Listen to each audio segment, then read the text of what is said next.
Assalamualaikum warahmatullahi wabarakatuh. Perkenalkan, nama saya Tati Hudaidah, NIM 1830201218, dan teman saya Sania Julita, NIM 1830201201. Baiklah, kami dari kelompok 12 akan mempresentasikan makalah kami yang berjudul Uji Kruskal-Wallis. Baiklah, materi yang pertama yang akan saya sampaikan sendiri. A. Pengertian uji Kruskal-Wallis. Uji Kruskal-Wallis merupakan metode statistika non-parametrik yang setara dengan analisis ragam satu arah. Pada statistika parametrik, atau bisa dikatakan sebagai alternatif, dan uji ANOVA. Jika salah satu syarat pada uji ANOVA tidak terpenuhi, uji Kruskal-Wallis adalah uji pada statistik non-parametrik yang bertujuan menguji hipotesis bahwa beberapa sampel independen berasal dari populasi yang sama. Dan selanjutnya, rumus uji Kruskal-Wallis. Jika tidak terdapat angka atau kembar atau sama, maka rumusnya H sama dengan 12 dibagi N dalam kurung N plus 1. Sigma KI sama dengan 1, R kuadrat I dibagi NI min 3 dalam kurung N plus 1.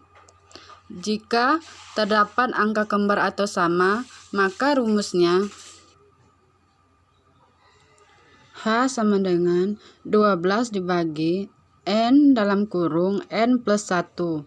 Sigma KI sama dengan 1, RI kuadrat I dibagi NI min 3 dalam kurung N plus 1 dibagi 1 min sigma T dibagi N pangkat 3 min N, di mana K itu sama dengan banyaknya sampel dan NI banyaknya kasus pada setiap sampel dan N besar sama dengan sigma NI sama dengan banyaknya seluruh kasus, dan RI itu total ranking atau setiap sampel ke I.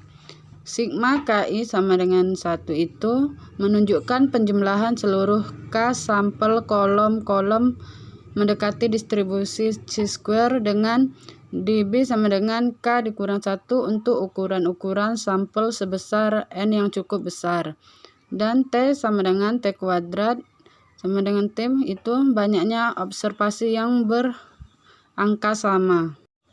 Dan yang B, kegunaan uji Kruskal-Wallis. Uji Kruskal-Wallis sudah pasti memiliki kegunaan, diantaranya adalah yang pertama, uji Kruskal-Wallis biasa digunakan sebagai alternatif untuk uji one-way ANOVA di mana asumsi kenormalan tidak terpenuhi. Yang kedua itu digunakan untuk membuat perbandingan antara dua atau lebih variabel kuantitatif berbentuk ranking, di mana sampelnya merupakan sampel independen dan asumsi kenormalan tidak terpenuhi. Dan yang ketiga merupakan uji pengembangan dari Mann-Whitney test, di mana variabel yang digunakan pada uji ini berjumlah lebih daripada 2 variabel. Nah, perlu diketahui bahwa apabila jumlah kelompok variabel hanya 2, maka uji Kruskal-Wallis ini sama dengan uji Mann-Whitney. Umumnya jika terdapat 2 kelompok variabel yang bebas, maka uji yang lebih cenderung digunakan adalah uji Mann-Whitney, dan uji non-parametrik digunakan untuk melakukan uji statistik terhadap kelompok data yang tidak terpenuhi kriteria untuk dilakukan uji parametrik, sehingga tidak perlu dilakukan pengujian normalitas seperti syarat wajib untuk uji parametrik. C. Langkah-langkah Kruskal-Wallis. Prosedur langkah-langkah dalam menggunakan uji Kruskal-Wallis adalah 1. Mengelompokkan sampel sesuai populasi yang telah ditentukan, dan yang kedua, merankingkan sampel tersebut berdasarkan urutannya dari kecil hingga terbesar, dan yang ketiga, menentukan hipotesis HO tidak memiliki perbedaan antara kelompok satu dengan yang lainnya, sedangkan HI memiliki perbedaan antara kelompok satu dengan yang lainnya. Dan yang keempat, menentukan tingkat signifikasi alfa. Menentukan suatu keurutan biasanya yang sering digunakan alfa sama dengan 0,05. Dan yang kelima, menentukan kriteria pengujian. Apabila sampel yang diambil merupakan sampel dengan NI kurang dari 5 dan kelompoknya, maka K sama dengan, untuk tabel pembandingannya menggunakan tabel Kruskal-Wallis. Dan apabila sampel yang diambil merupakan dengan NI lebih dari 5, maka untuk tabel pembandingannya menggunakan tabel C kuadrat dengan DF sama dengan K dikurang 1.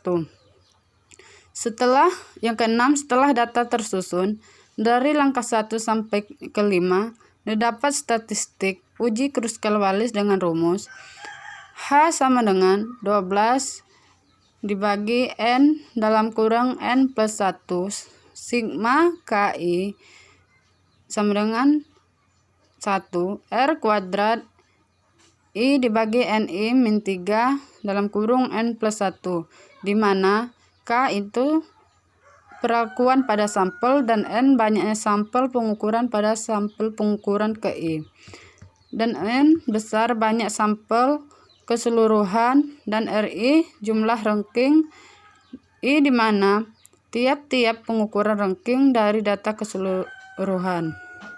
Dan yang ketujuh, apabila terdapat sampel yang bernilai sama, maka sampel tersebut dirata-ratakan rankingnya. Kemudian menambahkan rumus bagi sampel yang bernilai sama, yaitu rumusnya H sama dengan 12 dibagi N dalam kurung N plus 1 sigma KI sama dengan 1 RI kuadrat I dibagi NI min 3 dalam kurung N plus 1 dibagi 1 min sigma T dibagi N pangkat 3 min N, di mana T sama dengan T kuadrat dikurang 1.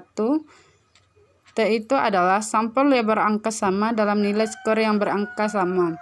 Dan yang ke-8, kaidah keputusan menguji hipotesis. Jika H kurang dari H0, maka H0-nya diterima oleh HO. Jika HO lebih dari 0, maka HO-nya ditolak. Jadi yang ke-9 kesimpulannya, berdasarkan hasil keputusan apakah sampel tersebut diterima atau ditolak. Baiklah, mungkin itu saja penjelasan dari saya, dan materi selanjutnya yang akan dijelaskan oleh teman saya Sania Julita. Kepada Sania Julita saya persilahkan.